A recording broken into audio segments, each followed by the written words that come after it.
Don't be an anonymous investor. Join the stock market social media platform public.com. Invest any amount of money and share with friends and new friends. Discover new opportunities such as new companies and potential business partners and useful tools for beginners, and share your experience with friends on public.com. Link in the video description gets you $5 for being a Grid Network viewer. Use the referral code GRIDnet for your free $5 to invest and start investing and networking on public.com.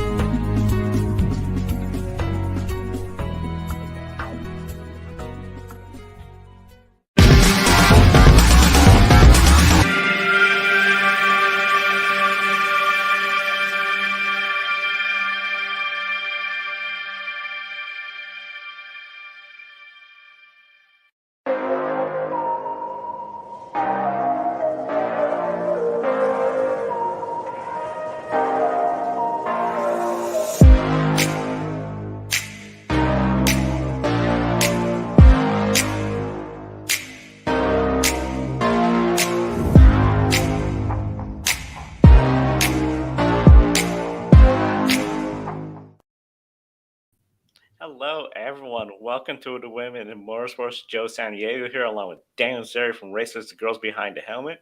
And we have Ben Schneider from Ben Schneider's channel on YouTube joining us today as well. And a big thank you to our Patreon subscribers, Con the Show, Mark and Robin, for keeping us on the air, investing in the Grid Network. You too can invest in the Grid Network by clicking the link in the video description for our Patreon page, monthly contribution, or a one-time contribution through Buy Me Coffee. Once again, link in the video description.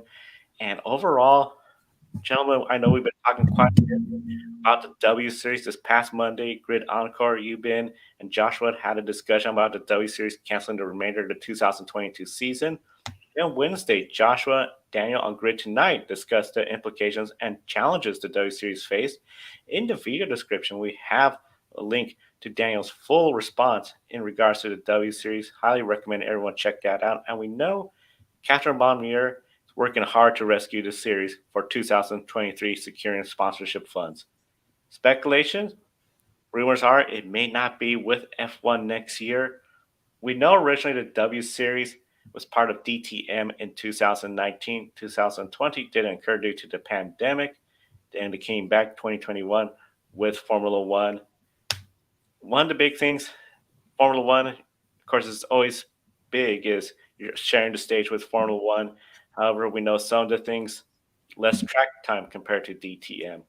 Accessibilities with DTM, a bit more compared to F1 in the paddock, where a lot of VIPs are mainly the folks you see at the paddock and not the average race fan. Starting with you, Daniel. Without F1, can W Series put itself in a more secure position? Well, first of all, I probably we don't have yet the as much information to say that if W Series will be not with Formula One. But if that would be the case, I don't think that F1 was the root of all evils for W Series. But that certainly will be a first step in order to scale a little bit back and potentially come back stronger. As you mentioned, more track time, possibly with the schedule on the DTM support bill rather than the very packed F1 schedule. More accessibility for the fans in the position where you really have to build your fan base from the beginning, because of course in the first years the TV coverage has not been great outside of the UK. So I wouldn't say that. I wouldn't go as far as saying that F1 was, the number one problem for W Series, but certainly scaling back for one season possibly will allow them to get to a more safe, to have a more safety net and trying to build from there and potentially come back stronger as one of the main F1 feeder series in the future. Yeah, well, I'll certainly defer to you, Daniel, since you're much more in the know on the W Series and all the ins and outs of it. But I would say that I think sometimes there's this saying, the philosophy, less is more. The deal with Formula One may have seemed appetizing at the time, but I think W Series might have bitten off more than they could chew especially with this 2022 season now having to cancel the last 30% of the year here.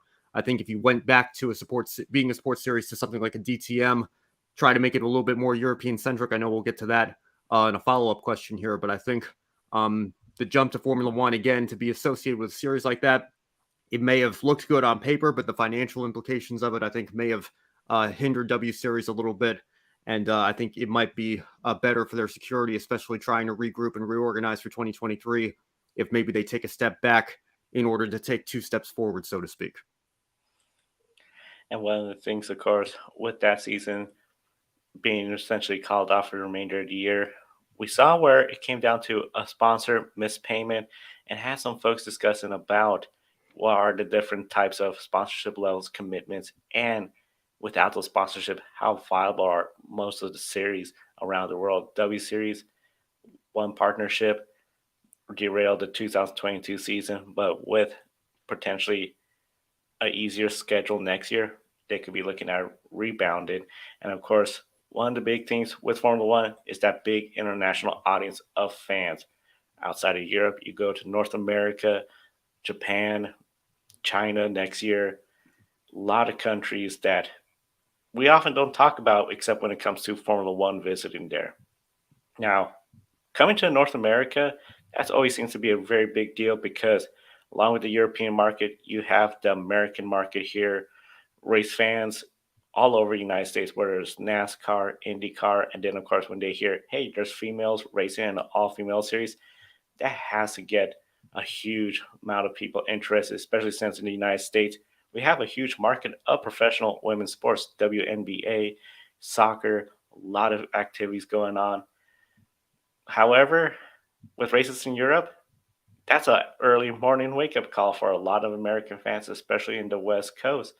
So, Ben, with potentially an all-European schedule, potentially, is sacrificing losing the American market worth it to rebuild? Well, you just mentioned it right there. We're rebuilding, right? So I think that's the key that we have to focus on here. On paper, again, it doesn't seem good to, limit yourself to just one market. And obviously, Joe, like you mentioned, races in Europe being in the afternoon there, that's the morning time here. There might not be as large of an audience available as there is in Europe. If you're trying to grow here in the States, obviously it would help to have races in Miami, help to have races at COTA in order to do that and be on the grounds here in the U.S. and bring the races to the fans. But I think at the same time, anybody who's following the W Series closely enough at this point, they know what it is. They'll see that it's back in Europe next season. Hopefully, keep your fingers crossed, everything goes through there. I think, again, given the current financial status of the series, having to call off these last few races, hopefully we haven't seen the last W Series in the United States. They'll be able to bring it back one day. But in the meantime, in order to make sure that you're able to regroup and get your finances straight before trying to expand again, I think that's the mistake they've made. They've overexpanded a little bit too quickly. If they go back to a European-centric calendar just for next season or the next couple of seasons and are able to regroup there, you might be able to see them back in America sooner than we might think here. But I think as for the meantime, it might be worth making that sacrifice in order to have some long-term success, so to speak, again. Yeah, I'll have to agree with you here because, as you mentioned, it will be crucial. Nobody, there's little doubt that the American market is not important for W Series. But so far, you really have to build the audience there because there was little to no coverage, TV coverage in the first 2 years, in 2019 and 2021. And so coming straight in with the Formula One, it was good for the people on track, but not many outside of the business still know what W Series is.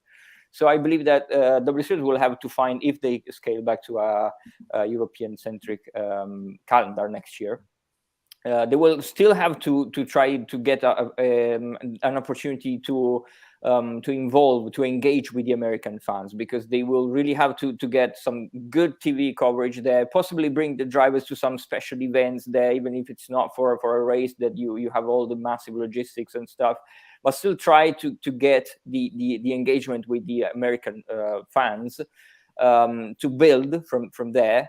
and then possibly, as Ben said, take one step back to take two forward and come back with with a more international series, but when they can afford it, when they have enough engagement and funds and funding to do so. Because ultimately, I think it's not just a matter of the calendar, that it was a bit too big too soon, but also of the business format. Because right now, it would be really easy for a championship like Formula Regional or European Championship, for example. You sell the cars to the teams, and the teams are paid by the budget from the drivers who have personal sponsors, and it all works out pretty smoothly because it's a more it a settled business model for motor racing. W Series tried something extremely different from this. They were paying effectively the drivers a big prize money at the end of the season, and they got into the championship for free. So this is something that they have to find a model that is profitable for the championship while still not altering too much their identity. So this is a big task, So this is something that will have to be worked out in this off season for W Series, and hopefully they will build back and come also to the US sooner that we hope. And that is one big key. The fact that it didn't cost a driver to get into the W Series compared to other forms of motorsports, that would be huge. They could keep that in 2023 and allow many different female racers opportunities. One racer that potentially will not be there next year, now a 3-time champion, Jamie Chadwick, potentially going to IndyCar, tested with Andretti Autosport. Then Christian Rasmussen switched from Andretti to HMD as Casey Campbell broke on the news on Grid Encore on Monday. And then, of course, not too long ago when we were at Portland, we talked to Linus Lundqvist about some of the biggest differences between the Tattoos F3 chassis and the Indy Light chassis, especially with Jamie Chadwick then rumored to come over. Here's what he had to say. Jamie Chadwick will be testing an Indy Lights car. Of course, she's been in the W Series, which is an F3 Tattoos chassis. Overall, if you were to be one-on-one with Jamie, what would be some of your biggest advice for her entering Indy Lights? Enjoy it. That will be my first one because I know that car is maybe not the most fun car to drive, so jumping into the lights car is going to be great for her. And then just take your time and be aggressive because that's what this car likes. You really have to drive it a little bit over the edge to be fast. And that's a little bit uncommon because every other car that I've driven apart from the lights car has been like slow is fast.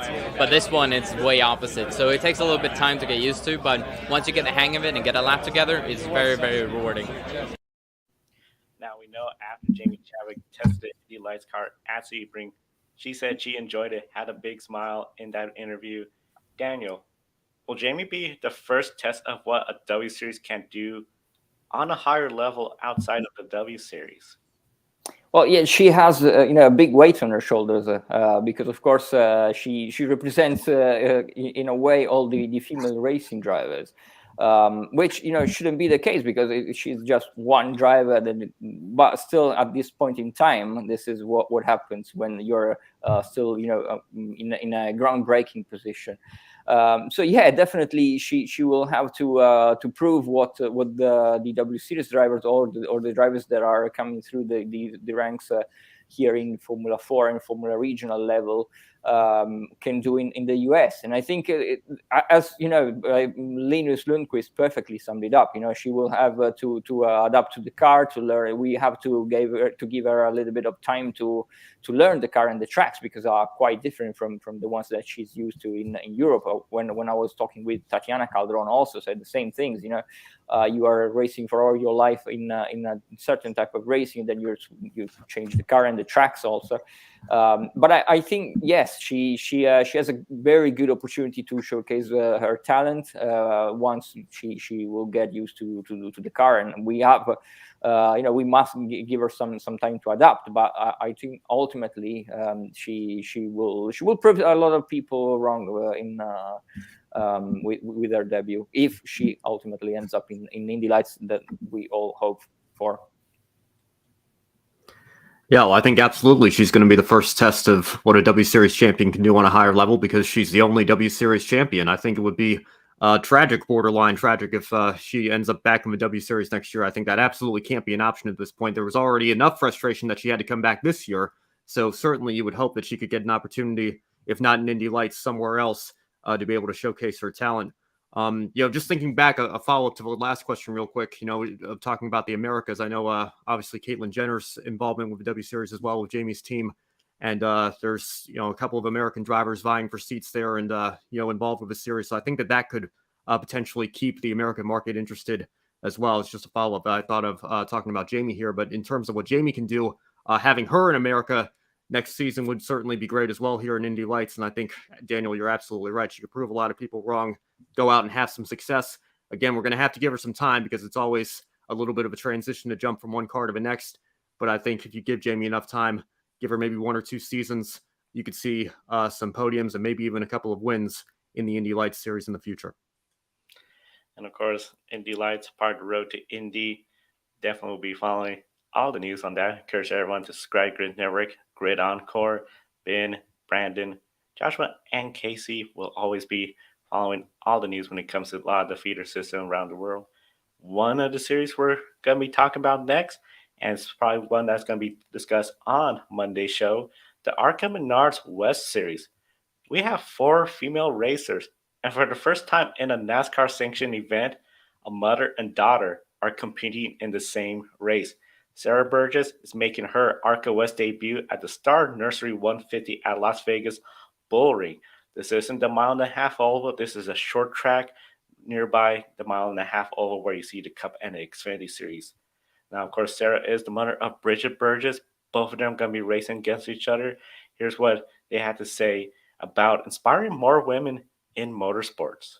I think it's a great opportunity. I hope that it influences other females to get more into racing and be more involved, whether it's to be mechanically wise on other teams or as a driver to be in racing.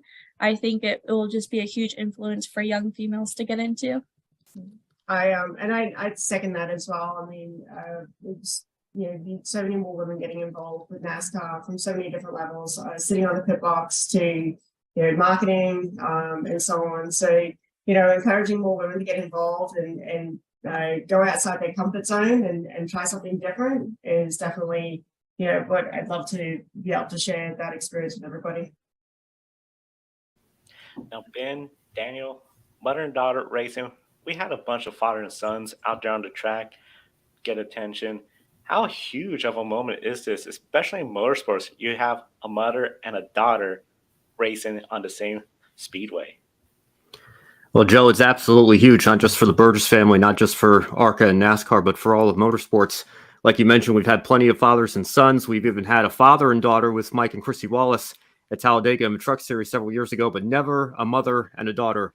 And that's going to change tonight. It almost changed earlier this year. I remember I was on this show for the first time in March or April, whenever it was the series was the first time, was visiting Irwindale for the first time this season. And Sarah was drafted into, I believe it was the 04 car as kind of a last-minute replacement driver for Tim Spurgeon, and that ended up being withdrawn. So this historic moment has been delayed a little bit. There was talks that maybe it was going to happen when the series came back to Irwindale this summer, but they took a little bit more time to get ready and prepare, and now it's going to happen tonight at the Las Vegas Bullring.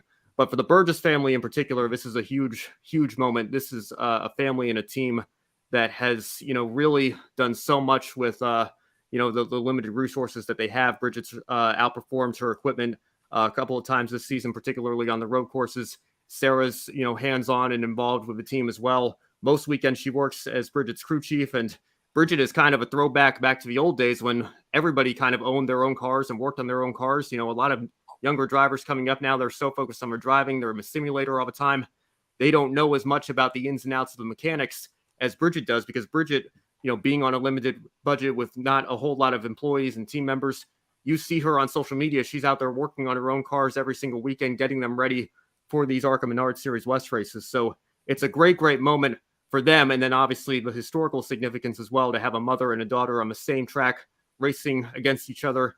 It's absolutely huge. And like both of them said, I hope that a lot of women are going to be watching tonight and take this as inspiration, that there is a path forward for them in this sport. And if you work hard, you can achieve your dreams. That's exactly what the Burgess family has already done. And we'll see how they do tonight and take the next step forward in doing so as well. Yeah, absolutely, and I like the fact that Sarah really took her time to make her debut and to prepare, because they don't just want to make history and be on the same grid, but they really want to do it in a competitive environment and try to be competitive. So that's really great for the Burgess family, as Ben said. But I also think that I'm not 100% sure, but I do believe that this is a world first. I mean, not only in ARCA or in the NASCAR-sanctioned events, but worldwide, because I cannot think right now of any other championship or moment when a daughter raced together with her mother. And as Ben said, we had plenty of father and sons. We did have some father and daughters, also, for example, in Formula Regional Asian Championship with Khaled Al Kubaisi and his two daughters, Amna and Hamda. But I cannot remember any single event where a mother and a daughter raced together. So that might be, I will have to check this, but I might well believe that this is a worldwide first for them, which is obviously absolutely great.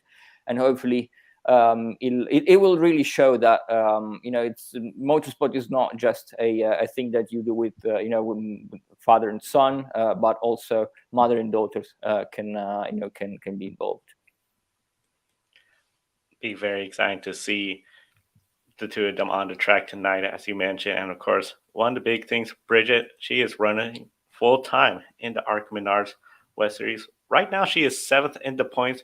5 top 10 finish. Best finish is 7th in a very wet Portland weekend where both Ben and I were at. Best finish overall at this track, the Las Vegas Bull Ring, was 7th in 2020. But now we have a much bigger field, Ben. Overall, when it comes to this race weekend, what do you anticipate? A top 10 finish for Bridget, or just trying to go out there, get some of the laps? Because we got a really big field for this race weekend. Yeah, there is a really big field, 26 cars, which, first of all, I just have to say congratulations to ARCA and the West Series and everybody out there for going to be putting on a great show tonight. And to get the car counts back up, it's absolutely great to see. I'm sure being a companion week with the Cup Series helps. I know they're not racing on the mile-and-a-half track, but to be in Las Vegas with the Cup Series is certainly a big draw. I think that's part of why Sarah said they waited to not do it at Irwindale, but to do it here. It's a little bit of a bigger stage for them. But in terms of Bridget, obviously she's had the best season of her career so far. She equaled her best finish when we were out there, Joe, at Portland earlier this year. You see on the graphic, she had 5 top 10s coming into this season. She already has 4 this season, so she's almost doubled that amount. She's going for her 5th tonight. And I have to say, I'm not going to put it past her. I think, it's an attainable goal, and I'm sure she's going to go out there and try to run as hard as she can. But I think the bigger goal for the Burgess family tonight needs to just be to run all the laps and both be running at the checkered flag and finish the race, especially on the heels of what happened to Bridget a couple of weeks ago in the last West Series race, where she barely made it the first dozen laps, got spun out, and then another competitor crashed into her because the caution was a little bit delayed. It was an unfortunate situation. I think after that, the goal just needs to be bring both cars home in one piece. I think that alone will be a success for them tonight. But that being said, you heard Sarah in the interview. If you watch the whole thing, the whole press conference, she's not just out there to log laps. She's going to go out there and drive as hard as she can. I know Bridget will do the exact same thing. So I think a top 10 for either of them tonight would be fantastic. But we do have to keep our expectations in check. There is, there is a little bit of a larger field count tonight. So it's going to be a little bit of a taller order than it is, say, when you're on a road course and we only have roughly half the field size that we have now. But then again, I know they're going to be shooting high, and it is going to be, I think, an attainable goal. But at the same time, I think we shouldn't be too disappointed if it's not a top 10 for Bridget tonight. I think the bigger thing is just making history and going out there, hopefully bringing the cars home in one piece. That should be the end goal at the end of the day.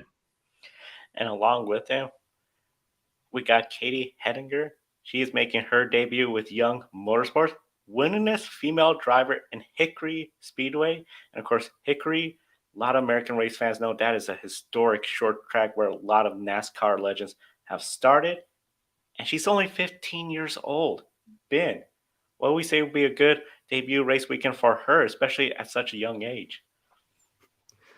Well, Joe, I hate to sound like a broken record, but I guess I'll give the exact same answer. Run all the laps and just make sure you finish, gain as much experience as you can here.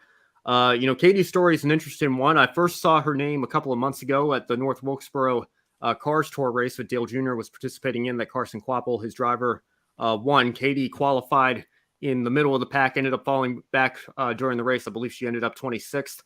So, not necessarily a great result on paper, but again, she's only 15 years old. She's still trying to soak up as much experience as she can here. And I think that needs to be the goal for her tonight as well. Just make sure you keep the car clean, run all the laps, gain as much experience as you can out there. I actually did just see an article on ARCA's website. I was poking around before we came on the show, and they just put up a article about her to get ready for the race tonight. And there was a quote from her, and she said she was expecting she might be able to get a top 5 finish. I give her credit for shooting high and making that goal for her. And let me just be the first to say, if she goes out and gets a top 5, we'll be thrilled for her, and that would be absolutely great. But at the same time, I think it's important to also keep some expectations in check here. I think a bigger picture goal tonight should just be to try to gain as much experience as she can here in her debut. And again, have to remember she's only 15. She's still trying to learn these tracks, learn these cars. It's going to be her first ever ARCA race in any series, let alone, just East, West or whatever. So, she's got a lot to learn, but I have confidence that obviously she's going to be, really trying to push forward with these goals that she's setting for herself. And I think ultimately it's going to work out in the long run. But as for tonight, just try to run all the laps. I think that's a good goal for her. Best way to gain experience, run all the laps, learn each lap. Can't beat that. Amber Slade, she rounds out the 4 female racers and ranked this weekend.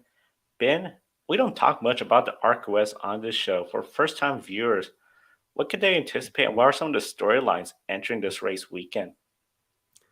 Well, you're right. Amber Slagle is the 4th and final female driver in the field, so I guess we should talk about her a little bit. She runs part-time in really all of ARCA's series, ARCA East and ARCA West. I believe her best finish is 9th earlier this season, so it's great to see her back out there on the track tonight as well. In terms of storylines you can expect all throughout the race, like I said, we've got a great car count tonight, 26 cars on the entry list, including Sarah and Bridget Burgess. I think that's the biggest story that's going to be talked about leading up to tonight because of the historical significance there. You also have defending winner Taylor Gray in the field. Taylor primarily competes in the Truck Series and in the main ARCA Series. And on the Eastern side, he does come out to do a couple of West races a year, though. So it's good to see him back out there as well. And we'll see if he can defend his win. And, like I said, there's a massive car count. So there's stories all up and down the entry list wherever you can find them. So a lot to pay attention to tonight. And I'm certainly looking forward to this one. It's going to be a fantastic West Series race, I think. A fantastic West Series race coming up. And, of course, recap on Grid Encore Monday right here on the Grid Network. One race, one weekend, one champion. We got to recap. Dorian Pin, Daniel, what a historic season for her, and a lot of talk about her all season long, and this has to be, I think, the highlight of 2022. Oh yeah, definitely. As all the championships are now coming towards their end of their campaigns and final races, and also it was the case for Ferrari Challenge Europe, which still has one route to go in Imola. Last weekend they were racing in Mugello, but Dorian Pan really, as you mentioned, Joe, massive season for the young Dorian, 18-year-old, the newest recruit on the Iron Dames lineup. She's racing this week in a ELMS, so she has already been brought up to the big stages of the big championships, but really she used the Ferrari Challenge platform to try to learn the car GT3 machinery and also the tracks, and she did fantastically well. She basically dominated all the season. Out of the 12 races, she's won 8. Took 10 pole positions, also 2 pole positions again in Mugello last weekend. She really needed just a few points to wrap up the championship, and she did so. She had quite a difficult start in both races, but she knew that she really didn't have to take too many risks.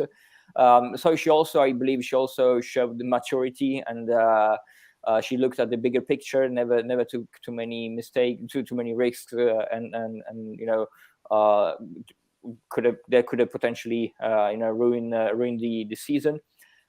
She was P3 in both of the races, and she only needed a P4. So that was it for Dorian Pan. Brilliant season, and now racing again in ELMS this weekend with Michelle Gatting and Sarah Bovey. I strongly believe that we've just seen the birth of a really big star for sports car racing, for GT racing. I remember some people, especially in France, telling me to keep an eye on Dorian when she was just starting out from karting to touring cars. She did a season in the Renault Clio Cup. And then she was straight into Iron Dames with the Ferrari big GT3 cars. So it was a very big jump for Dorian, but really she showed that she was up to the task, and with a stunning season. She now wrapped up the Ferrari Challenge Europe Championship. Last weekend, we also had another female champion, Ashton Harrison, who won the GT World Challenge America Pro-Am category. She was P3 in Pro-Am at the 8 Hour of Indianapolis. So I think now, as I mentioned, as more championships are going towards the end of their seasons, every weekend we see female drivers winning championship, winning titles, and that is really something that there is a trend that is picking up in the last couple of years. So I'm really happy for that. Very excited to see more and more females claiming championships. Now over here, ARCA Menards Series, the overall national series bin, we had 2 female racers. They got in the top 10, their final standings. That's right, Joe. Yes, Tony Breidinger and Amber Balkan both running full-time this season. Tony ended up 6th in the point standings. Her best finish, just looking up here, I believe it was 8th at Salem, yes. So Tony, driving for Venturini Motorsports, I think was probably hoping for a little bit more success than she had this season, but still did have a couple of good runs at the end of the year. And I do want to play for you guys now, actually. Casey Campbell from Grid Live Encore was at the Toledo race covering the end of the ARCA Menards Series. Of course, we played some of his interviews on Monday's show. He did get to speak to Tony before the race and asked her, among other things, what her plans are for next season and how this season went for her. How do you think that you have done as a driver so far this year? This is really your first full-time season in ARCA. I think I've had some good races, and I think I've also had some really bad races. And I just think it's just kind of part of the process and part of the journey. I think overall I would have liked to have some better results at some tracks, and I wish I could kind of redo them. But hopefully I get that second shot next year. But it's just all part of the process. I mean, I feel like you have to have those bad races to kind of rebound, make up for it, and learn from it, and move on to the next one. Speaking of next year, do you know what your plans are? Because I know you're going to be pretty busy with all the stuff that you're doing. Yeah, I know I'll be in the GR Cup with Toyota, so that should be an exciting ride, running road courses a bunch, and then hopefully back in ARCA. That's the goal for me. Well, there you have it, straight from Tony Breidinger. She'll be in the GR Cup with Toyota next season, but she'll obviously still have a relationship with Toyota going forward, so she's hoping to still do some ARCA races next season. We'll see whether or not that's with Venturini or another team going forward. I have to imagine it's probably going to be difficult for her to run full-time if she's got some other racing plans as well, but we'll see how things come together for her in 2023, as we will with Amber Balkan. Her 2023 plans are not set in stone yet. She's just coming off of her first full-time ARCA season as well. She finished right behind Tony in the point standings in 7th. Her best finish was slightly better than Tony. She did get a 7th place finish at Charlotte earlier this year, but I know it was kind of a difficult middle portion of a season for Amber. She had a lot of DNFs and issues, getting caught up in some wrecks and some mechanical troubles as well. So I'm sure she'd love to go back for another full-time season and see if she can build on this and improve on this in 2023. But again, her plan's not set in stone yet, so we'll keep an eye out for those here and an announcement for that in the coming months as well. Now, of course, one driver that has yet to announce 2023 plans, Haley Deegan. She is in Las Vegas as well. She's over at the 1.5 mile Las Vegas Motor Speedway, and she's going to be making her NASCAR Xfinity Series debut in the Alsco Uniform 302 at Las Vegas Motor Speedway. Haley Deegan will be driving the number 07 Bobby Doddard Ford with Stewart Haas Racing assistance. Ben, depending on how Saturday's race go, Could we see Haley in the Xfinity Series full time next year? Or potentially, is that deal already done for next year? The deal might already be done for all I know. I don't have any insider information or news to break here for you guys, but I'm sure that they're working behind the scenes to put her 2023 plans together. It's important to note that David Gilliland Racing, Racer.com, I believe, confirmed this actually. Looks like they're going to be switching from Ford back to Toyota at the end of the season. Of course, Haley was a Toyota development driver, which switched to Ford in 2020 along with David Gilliland Racing, actually. So, I would think that if she's going to stay in the Truck Series, she'd probably be moving to a different team because she's still going to have that relationship with Ford. Or she could take the path of going forward to the Xfinity Series, drive for a team like Bobby Dowder. I think there's going to be some SHR personnel from Stuart Haas on the team this weekend, helping them out. So we'll see how she can do. But I'll tell you this much: if she goes out and has a very strong run, gets a top 10 finish, or something like that, it would certainly help her case for next season. But at the same time, I've got to think that they're working behind the scenes to get a deal done already for her next year, whether that's back in the Truck Series or moving up to the Xfinity Series. Probably the latter, just again because of what's going on with DGR next season. But as for what I think Haley's going to be able to accomplish this weekend and how she's going to perform, again, I think this is the third time I've said this now on this show today, but I think, the biggest goal just needs to be running as many laps as she can and bringing the car home in one piece. We have to keep our expectations in check. This is the first time she's in an Xfinity car. The Truck Series hasn't gone as well for her as she would have hoped. But again, I know Haley's got a competitive spirit and a competitive fire underneath her to go out and run as hard as she can. So she could surprise some people. She might, have a solid top 15 run and, put herself on the map for 2023. Who knows? But I think the biggest goal just needs to be gaining that experience and setting herself up to maybe put a deal in the works together to go full-time for 2023 next season. Full-time 2023 has to be a goal for her, as well as a bunch of other drivers all around the world. Daniel, when it comes to this race weekend, what are some of the racers you're going to be following from across the globe? It's going to be a pretty busy weekend coming up again. So we have a European Le Mans Series at Portimao, final round of the season. With Iron Dames, they're coming off of their first podium in the championships this season at Spa. So trying to finish the season on a high also at Portimao. We will not have Sophia Flörsch in the LMP2 car because she is now trying to find a program for next year.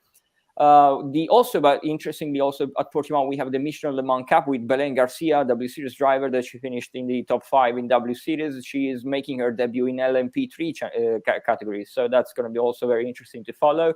We have the Formula Regional European Championship by Alpine racing in Barcelona for penultimate round of the season.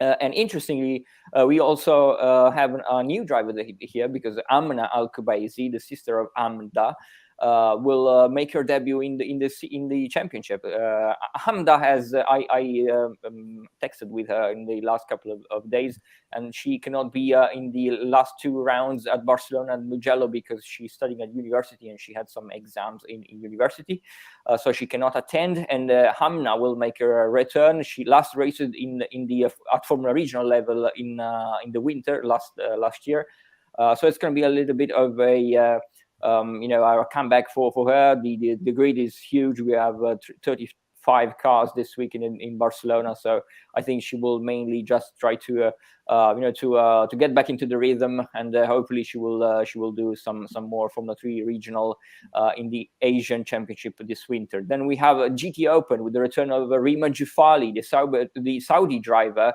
Had missed the previous round in Monza because of a huge accident in a Red Bull ring. The team has rebuilt her Mercedes GT3, and she's now back on the grid for the final round at Barcelona. Unfortunately, we will not see Janine Schaffner, who was crashed out in a huge spectacular accident in Monza, and her chassis could not be rebuilt in time. Then we have the TCR Europe, also at Barcelona, with Michel Halder. One of our team will be in Denmark this weekend for the DS3 Cup with Linda Vecca, Finnish driver that is currently racing in Denmark. Then we have the Alpine Europa Cup with Gojar Dest and Margot Verza, also the final round of the season at Circuit Paul Ricard. Then we have the French GT4 Championship with Alaya Kolok.